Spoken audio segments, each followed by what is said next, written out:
Happy New Year, everybody. It's so great to be back on the show and to have you joining me. Today, we're talking about reinventing yourself in 2024. How do you stay fresh? How are you going to pivot?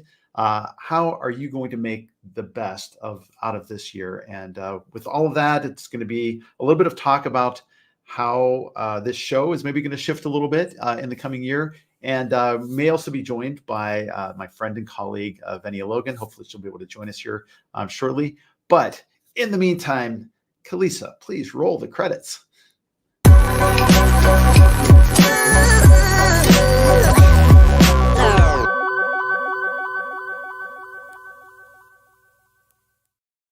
Good morning, good afternoon, or good evening, wherever in the world you may happen to be. I'm so glad you've taken this time to join us on Talk About Your Community, a show about building better, more resilient, more wonderful communities so that we can connect, collaborate, make better friendships, and do good in the world. I'm Todd Nilson, your host with Clocktower Advisors. And on this show, if you're joining us for the first time, the purpose of the show is to really bring in thought leaders from the community building world and to create opportunities for people to learn and to collaborate a little bit here in this little private space on LinkedIn Live, as well as on YouTube, where we simultaneously stream.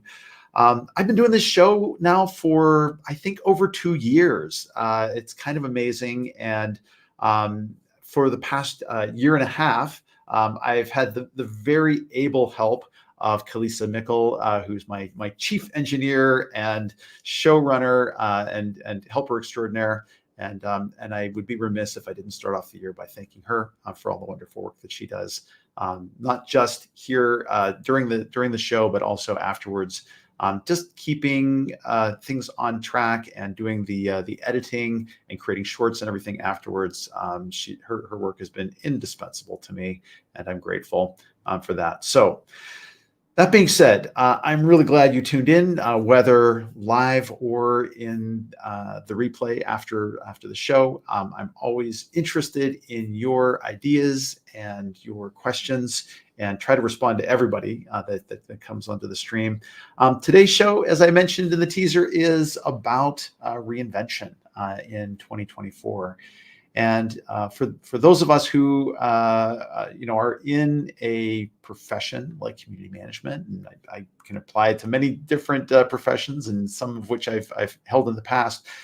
For me, the key has always been finding ways to get inspired again about the work that I do, and to use it to reinvent myself, to use that energy that I get from inspiration to try new things in my work, and to advance the way that I think and write and do things as a professional community strategist.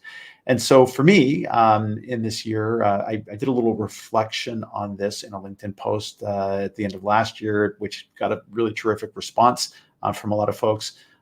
Just kind of reflecting on what was working and what I'm kind of looking forward to. And where one of the places where I found great energy in this past year is getting involved with another community, the Fractionals United community. So a shout out to Karina Mickley, who is the founder and runner of that particular community. If you're not familiar with fractional work, fractional executives are people that have been in strong leadership roles, maybe in a full-time capacity in the past, or maybe they've been consultants for a long time, like myself. And they are interested in doing work that is a little bit more directly hands-on, but more of a part-time nature. So that means, coming into an organization as a CXO, CEO, CMO, CFO, or Chief Community Officer, and thinking about ways to help those organizations while not being a full-time headcount. It's a way to kind of take back control of your schedule a little bit, but it's also, for me, a way to advance beyond just being a recommender of solutions for organizations and making myself directly accountable for that work.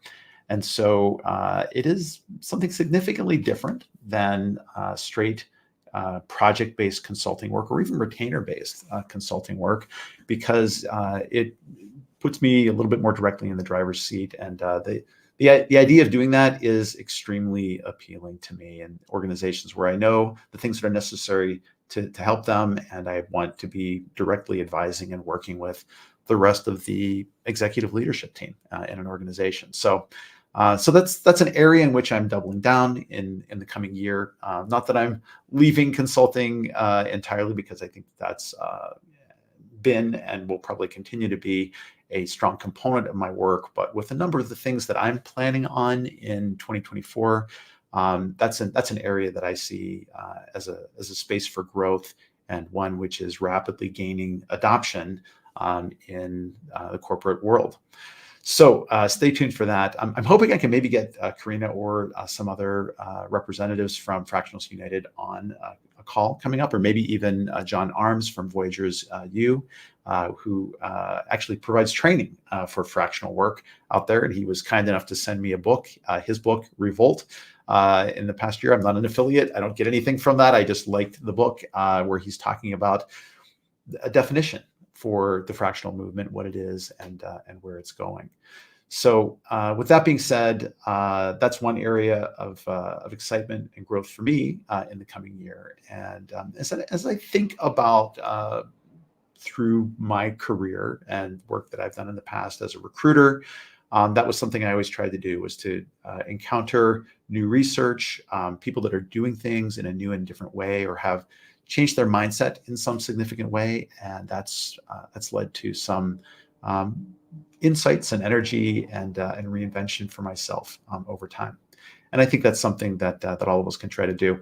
On the front of the Community Consultants Collective, one of the other organizations that I'm actively involved with, I am excited to note that we now have a brand new elected board, and I'm very excited to have them meeting for the first time sometime next week. And we're going to be coming together and talking about how we can better enable the consulting practices for community consultants around the world. That group has grown from a pretty informal gathering in the Clocktower Slack to something on the order of about 160 members who've joined this movement. And in particular, what we're trying to do is to enable the professional development and lives of those community consultants, to give them a place to celebrate wins, to be accountable to each other, to learn from the experiences of those who've been doing it for a while, and to hopefully raise the tide for all of the community boats that are out there, helping individuals who have decided that they want to go on an independent path as a freelancer or consultant, to make a go of that and be successful, because it's not always easy if you've been in a corporate role for many years and you're trying to step out and do something new. There are a host of questions around incorporating the business, writing proposals, doing business development, marketing yourself, that are not necessarily intuitive. And having a peer group, a group of people that you can lean on, ask questions of in a non-threatening, safe environment is, I think, a very viable purpose for the Community Consultants Collective. So if you are watching this and you are a community consultant or curious about that, or delving into it even as a part-timer, you're welcome to join that organization. You can learn more about it at communityconsultants.life, L-I-F-E. So that's another area of great excitement over the coming year, and hopefully something that will allow many people to reinvent themselves and do great work. One of the reasons I was thinking of that is I was asking this question about goal setting for 2024 in the Slack for the CCC, and one of our members, Brian Lever, chimed in and said, "Yeah, I have this mural board that I update every year that includes sort of my annual goals, as well as quarterly breakdowns of, I want to get this right, so I wrote some of these things down, of her goals, rocks, and issues and ideas that she puts out there. It's a great little template, one that she's kind of worked on over time, but that whole idea of holding ourselves accountable for those goals and keeping goals as realistic, trackable, and accountable as possible is something that makes a difference in making those changes. I haven't always been great at doing that kind of thing formally. I know I've jotted down some goals for myself and tried to keep them in front of me, either on a sticky note on my computer or on my mirror when I'm brushing my teeth in the morning, sort of thing. Keeping those goals fresh and keeping them in front of you is something that is a way to make progress against them. And so being better at managing that as a project is something I'm thankful to her for giving me some ideas about ways that I can continue to track and stay accountable for my work as well. If you've tuned in on the live stream, I appreciate you dropping by. Please feel free to hop into the comments and talk about your goal setting for 2024. And if you have some resources or ideas for that, I would love to hear from you on those, both in the replies here on LinkedIn, as well as if you happen to see this on YouTube. Would love it if you could add a comment, share a resource or an idea, and I'll be sure to get back to you. And if I get a lot of these, I'll roll them up into a blog post and share them with everybody, so that we have a resource for everyone to benefit from. On the topic of the stream itself, I mentioned a little bit earlier that I'd like to do a little bit of reinventing about how we're going to run the stream. The essential purpose of Talk About Your Community is going to remain the same. But in terms of the guests that I have on, I want to make a little bit of a change. And if you were here for the opener of the event today, the opening credits, you may have noticed, have changed a little bit. And I talk a little bit about things like sociology and anthropology and psychology. And one of the things that I'm hoping to do is to move out beyond the world of community builders and community strategists. I love you all, and I respect the work that everybody's doing in this space, and there's certainly innovative stuff that's happening here. But I think I'd like, as the focus of the guests for the Talk About Your Community show, to have experts from other fields come in to share their insights and ideas about community building and how their work has impacts on it. So as a case in point, I had a wonderful conversation with Chief Community Officer George COC Samuels, who I met through Fractionals United, and who is an absolutely fabulous individual. You should connect with him on LinkedIn if you get the chance. George and I were talking, and he mentioned that there are some really great resources. Wow, just totally forgot what I was going to say. I'm not used to being on this by myself. I'll take a step back and say I would definitely welcome having other community builders on as co-hosts for this event, but would truly appreciate the opportunity to have some other guests on.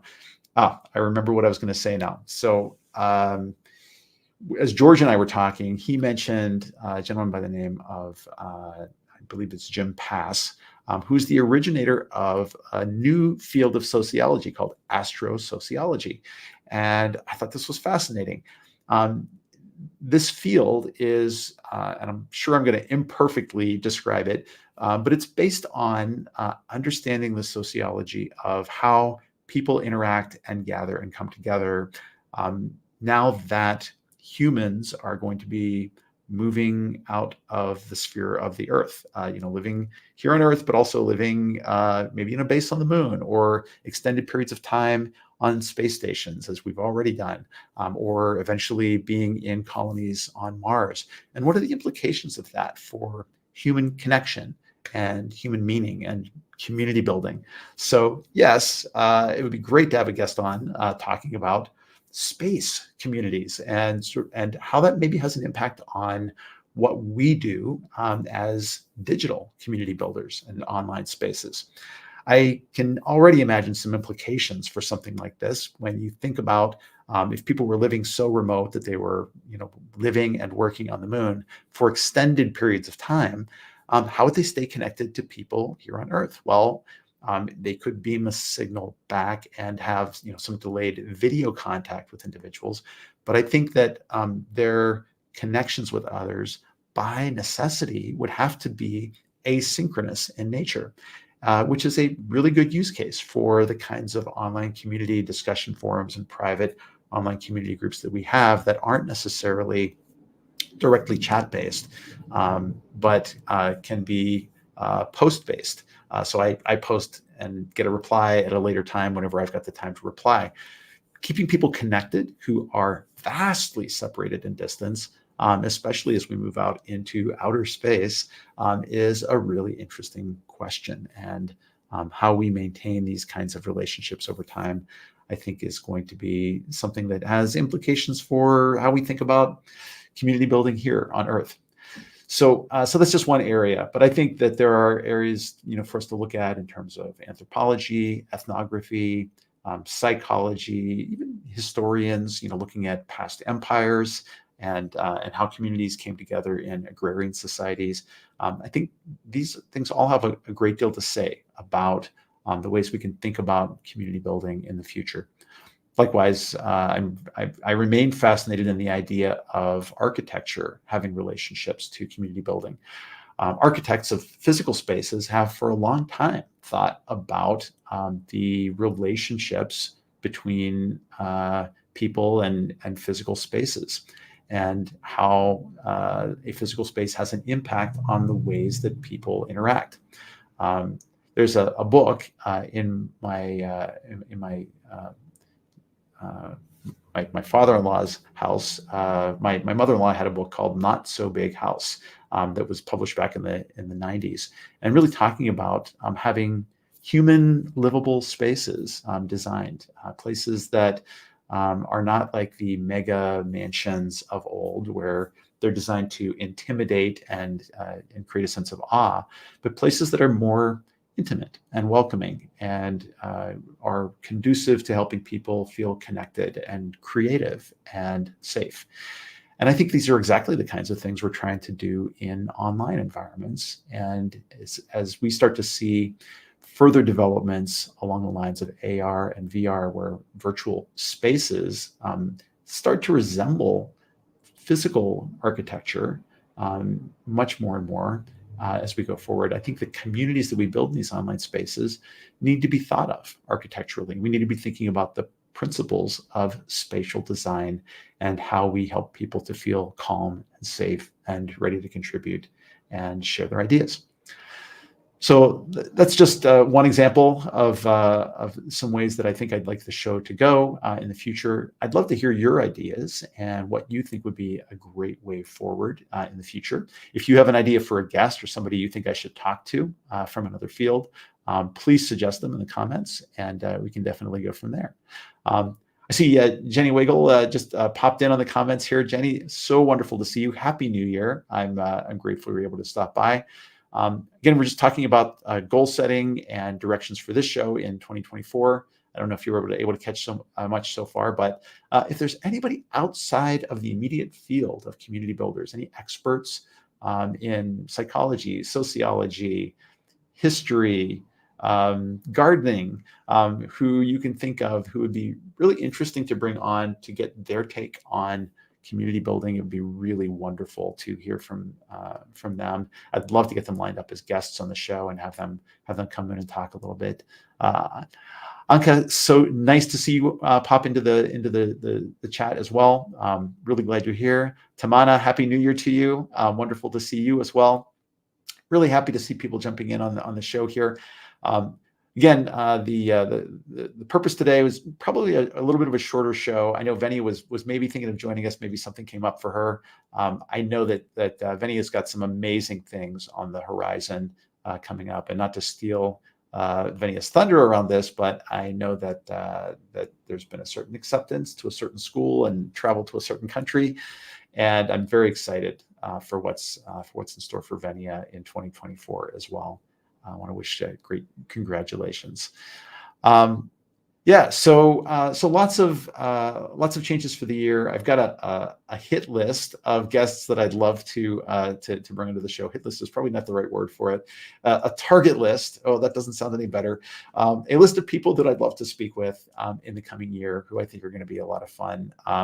Francisco, great to see you, my dear friend. And I see LinkedIn user. I'm wondering if that's Ilker or someone else for some reason showing up as anonymous, and usually that's Ilker when I see that showing up. Yeah, wonderful to see you guys coming in and showing up. Again, would love to get your thoughts or ideas about your own goal setting. How are you reinventing yourself in 2024? How are you think about this topic of reinvention and staying fresh? My mind kind of goes to the concept of anti-fragility that Nicholas Taleb has been a champion of in for many years. And if you've not read Anti-Fragility, the entire idea of anti-fragility can be summed up for us Westerners by thinking of the idea of the Incredible Hulk. The Incredible Hulk, the madder he gets, the stronger he gets. So like the more stress he's under, the more mighty he becomes. And that really encapsulates the idea of anti-fragility. Anti-fragility is not robustness, the ability to resist damage. And it's not resilience, the ability to get back up from the ground if you get knocked down. And it's not even agility, the ability to roll with the punches and adapt and change. It's this ability to really move with and change yourself with the times. Oh yeah, it is Ilker. Hey Ilker, great to see you, man. I appreciate that. And yeah, I'd be remiss if I didn't say that Ilker and I have big plans for talent-led in the year ahead. We've got a lot. Going on there that we want to be able to move ahead with, and create some thought leadership around building communities of talent and building our framework and process approach, but also maybe thinking a little bit about product creation for the year ahead, which would be a new world for me that I'm also excited about. So anyways, I was talking about anti-fragility, resilience, robustness, and agility. These things are about together, create more anti-fragile practices. So that ability to actually thrive from stress rather than to just kind of work your way around it. So just kind of think of some other kinds of things I wanted to mention. As you think about reinventing yourself, I was also thinking about this idea of it needing to happen on a couple of different levels. One is thinking about all the things that are happening in the world right now, looking at the macro side of things. How are things like politics and upcoming political elections going to affect your way that you interact with the world? How are the technological developments that are overwhelming us going to have a big effect? How, for example, is artificial intelligence and AR and VR going to have an impact on how you practice your work and how you go to market yourself as a professional? And then how do you yourself plan to approach the world emotionally, psychologically?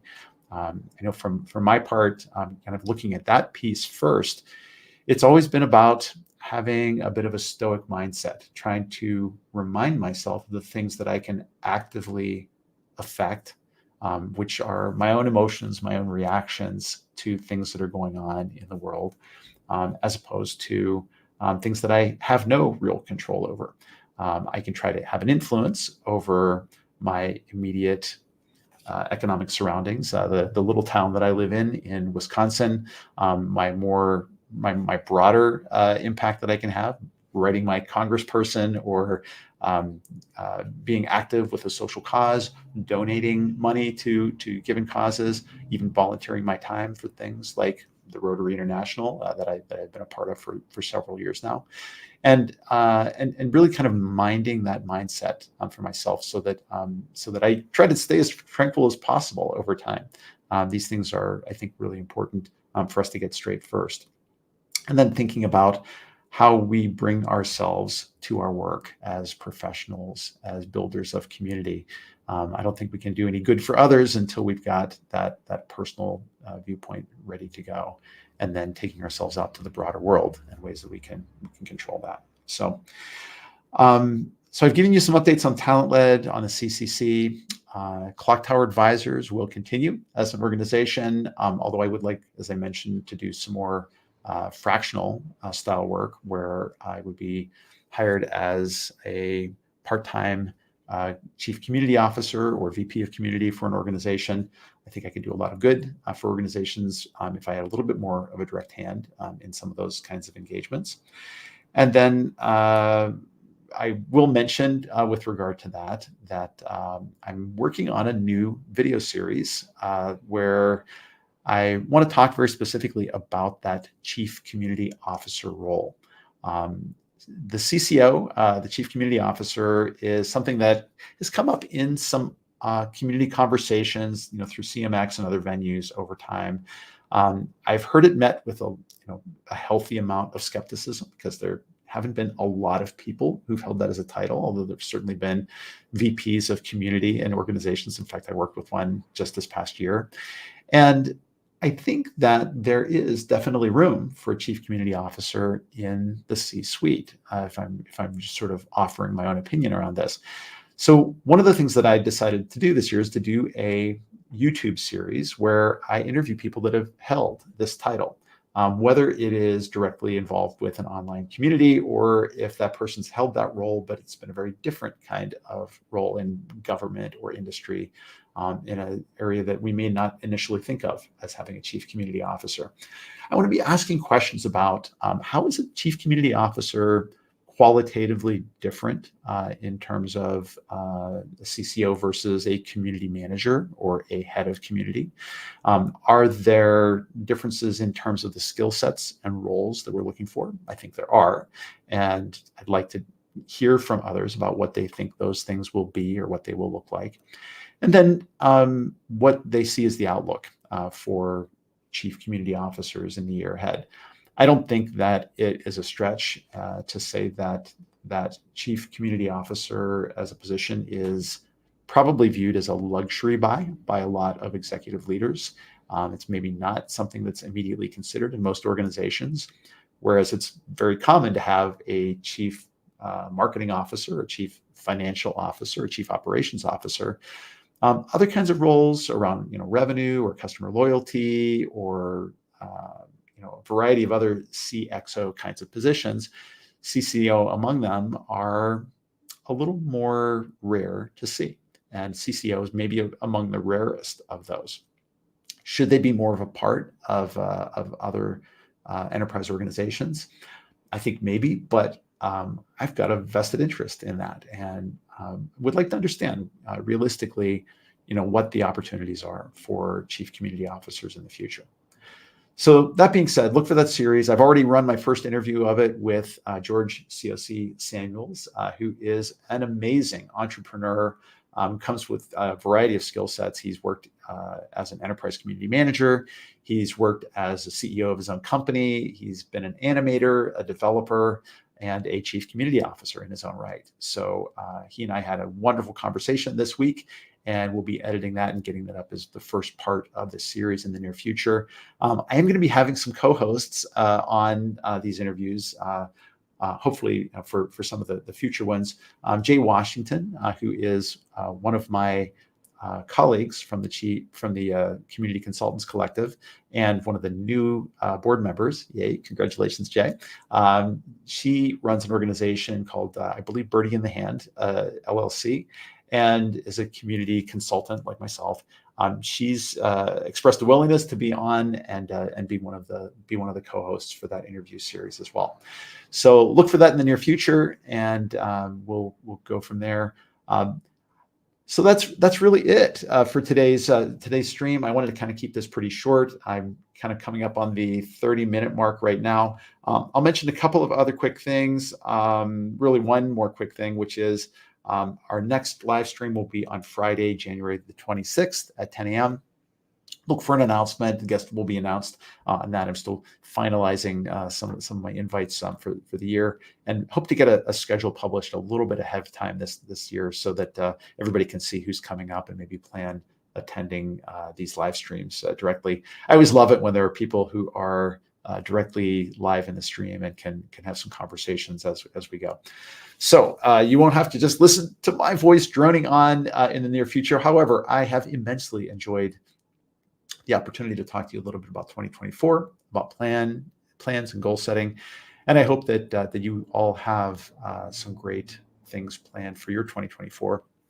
Would love to hear about them in the comments. In the meantime, before I succumb to a coughing fit here, excuse me, I will go ahead and sign off and wish you all a very wonderful weekend, full of relaxation and good times with friends and family. Be good to yourselves, because if you're not good to yourself, you are not good to anybody else. And in the meantime, keep building great communities. Kalisa, let's go ahead and roll the credits. We'll see you guys in 2 weeks.